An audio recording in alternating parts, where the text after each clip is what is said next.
Hello friends, कैसे हो आप सभी। आई होप आप सभी बेहतर होंगे और मेरी क्लास में आप सभी का बहुत बहुत स्वागत है।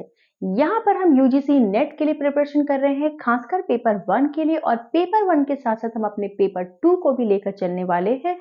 हमारी इस क्लास में पूरे के पूरे टीचिंग एप्टीट्यूड कंप्लीट हो गए हैं। अगर आपने मेरी टीचिंग एप्टीट्यूड वाली वीडियो नहीं देखी है तो उसकी एक अलग से प्लेलिस्ट बनी हुई है।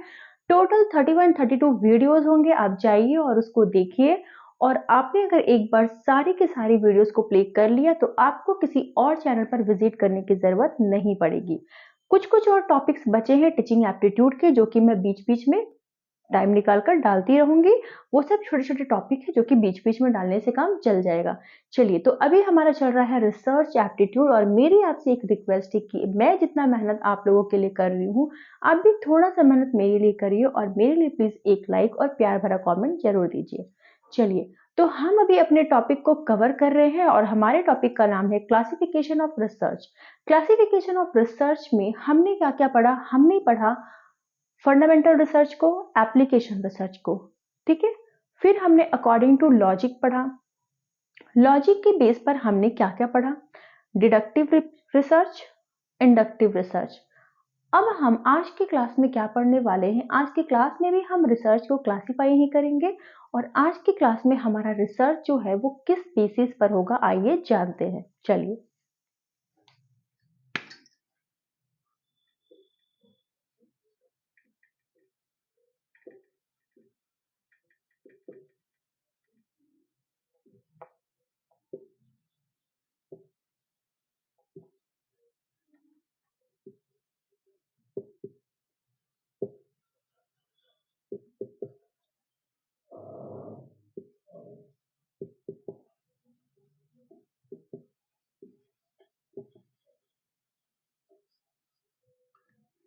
Classification of research on the basis of inquiry mode. Inquiry mode के बेसिस पर हम रिसर्च को क्लासिफाई आज की क्लास में करेंगे, ठीक है।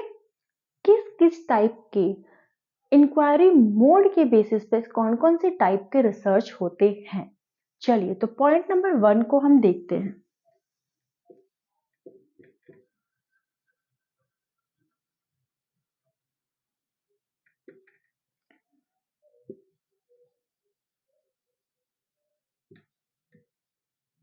Structured approach.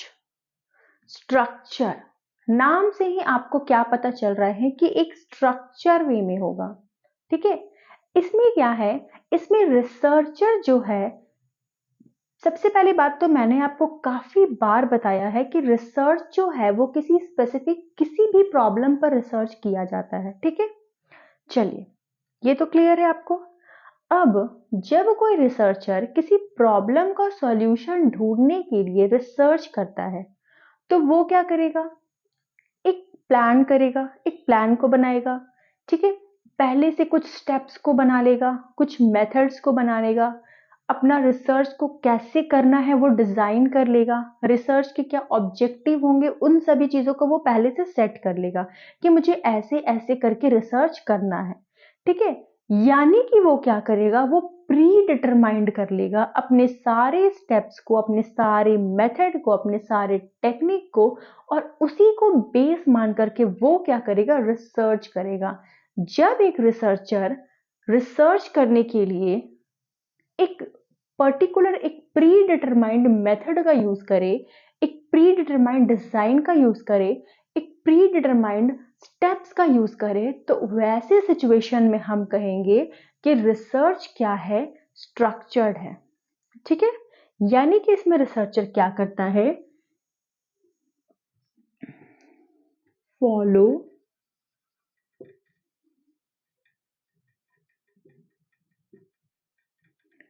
Pre determined steps.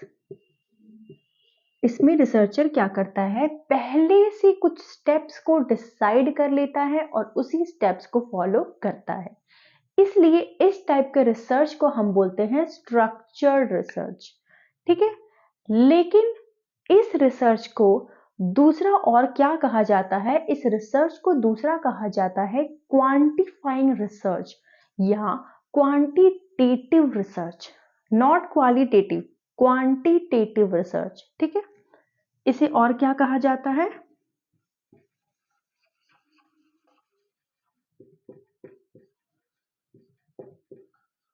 Quantitative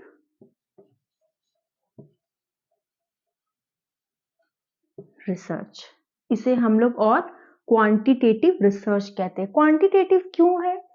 क्योंकि इसमें क्या है, सपोज दैट इसने मान लिया 1 2 3 4 5, इन 5 स्टेप्स को फॉलो करना है। पहले से उसने डिसाइड कर लिया कि ये 5 स्टेप को फॉलो करते हुए मुझे अपने रिसर्च को कंप्लीट करना है। तो वो क्या करेगा, पहले 1 करेगा, 2 करेगा, 3 करेगा, 4 करेगा, 5 करेगा। इसमें क्या है, एक क्वांटिटी है, इसको हम मेजर कर सकते हैं, इसलिए ये क्या है, क्वांटिटेटिव अप्रोच, ठीक है। यहां तक आपको समझ आ गया? वैसा रिसर्चर जब अपने प्रॉब्लम का सॉल्यूशन करने के लिए कोई रिसर्च कर रहा है और उसके सारे स्टेप्स जो है वो पहले से डिटरमाइंड है, तो उसे हम कहते हैं स्ट्रक्चर्ड रिसर्च, और ऐसे रिसर्च को हम क्वांटिटेटिव रिसर्च भी कहते हैं। इसे आप नोट करने जैसा तो कुछ है नहीं, लेकिन फिर भी आप एक बार देख लीजिए। चलिए अब बात करते हैं पॉइंट नंबर 2 की।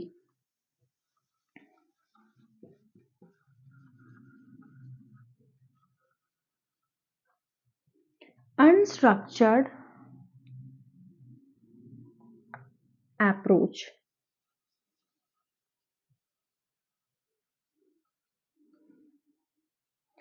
सेम इसका उल्टा कर दीजिए। वैसा रिसर्च जिसमें एक रिसर्चर किसी प्रॉब्लम का सॉल्यूशन निकालने के लिए जब कोई स्टेप्स को फॉलो करता है, तो वो पहले से प्री डिटरमाइंड नहीं होते, बल्कि वो क्या होते हैं, फ्लेक्सिबल होते हैं, ठीक है। एक रिसर्चर जो है वो रिसर्च कर रहा है, किसी प्रॉब्लम का सॉल्यूशन निकालने की कोशिश कर रहा है। तो मान लीजिए कि उसने अगर स्टेप बनाया, ठीक है, 1 2 3 4 5, उसने इतने सारे स्टेप बनाए, लेकिन जरूरी नहीं है, पहली बात तो वो ये सब प्री डिटरमाइंड नहीं होंगे, पहले से डिसाइडेड नहीं होंगे। वो क्या करेगा, वो अपने डेटास को कलेक्ट करेगा, उसको रिकॉर्ड करेगा, एनालिसिस करेगा। जब वो सब कुछ करेगा, सैंपल लेगा, उसका जो ऑब्जेक्टिव होगा कुछ भी प्री डिसाइड नहीं होगा, प्री डिटरमाइंड नहीं होगा। वो क्या करेगा, अपने रिसर्च के अकॉर्डिंग ही चलेगा और रिसर्च को कंप्लीट करेगा। उसका जो प्रोसेस है वो फ्लेक्सिबल होगा। क्वांटिटेटिव में क्या होता है, प्रोसेस फ्लेक्सिबल नहीं होता, फिक्स होता है। उसको पहले ये फॉलो करना है, फिर ये, फिर ये, फिर ये, वो इसके बाद ये नहीं कर सकता, इसके बाद कुछ भी इधर उधर नहीं कर सकता। सब कुछ क्या होता है, फिक्स होता है, प्री डिटरमाइंड होता है। लेकिन अनस्ट्रक्चर्ड में क्या होता है, सब कुछ प्री डिटरमाइंड नहीं होता है, वो अपने रिसर्च के अकॉर्डिंग ही चलता है, और जहां जैसी जरूरत पड़ती है वो उसके हिसाब से अपने रिसर्च को फ्लेक्सिबल रूप में लेते हुए चलता है, और समय समय पर कुछ कुछ चेंजेस करते रहता है, ठीक है। सपोज दैट, ठीक है, उसको हम समझाएंगे। पहले एक और लाइन समझ लीजिए। इसको हम कहते हैं क्वांटिटेटिव और इसे हम कहते हैं क्वालिटेटिव। क्वालिटेटिव रिसर्च, इसे हम कहते हैं क्वालिटेटिव रिसर्च, ठीक है। अब आपके माइंड में एक क्वेश्चन तो जरूर आ रहा होगा, ठीक है, किसी ना किसी के माइंड में तो क्वेश्चन जरूर आ रहा होगा कि जब ये पूरा सिस्टमैटिक है तो ये क्वांटिटेटिव क्यों है, और जब ये सिस्टमैटिक नहीं है तो ये क्वालिटेटिव क्यों है। क्योंकि जनरली तो हम यही जानते हैं कि जब कोई चीज सिस्टमैटिक होती है तो वही चीज क्वालिटेटिव होती है। फिर ऐसा क्यों, अभी बताते हैं। जब मान लीजिए मैं एक रिसर्चर हूँ, मुझे रिसर्च करना है अपने स्टूडेंट्स के बारे में, ठीक है।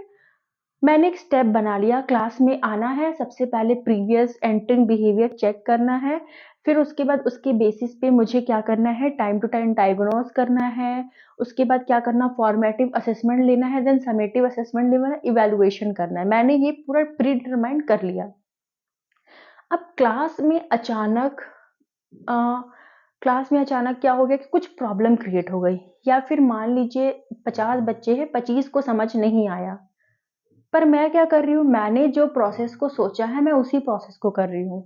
मैंने रिपीट रिवीजन का कोई सेशन नहीं सोचा था, कुछ नहीं किया था। मैंने जैसा सोचा मैं उसके ही अकॉर्डिंग कर रही हूँ। तो वो क्या है, बस मैं क्वांटिटेटिव कर रही हूँ, उसमें कोई क्वालिटेटिव नहीं है। लेकिन क्वालिटेटिव में क्या होता है, इसमें क्या था, सारा कुछ फिक्स था, मैंने सब कुछ फिक्स करके आया था और मैं उसके अकॉर्डिंग कर रही हूँ। तो ये क्या हो गया, क्वांटिटेटिव। लेकिन इसमें क्या है कि मैं क्लास में आई, आपका एंटरिंग बिहेवियर चेक की, आपको पढ़ाई, आपका फॉर्मेटिव असेसमेंट ली, डायग्नोस की।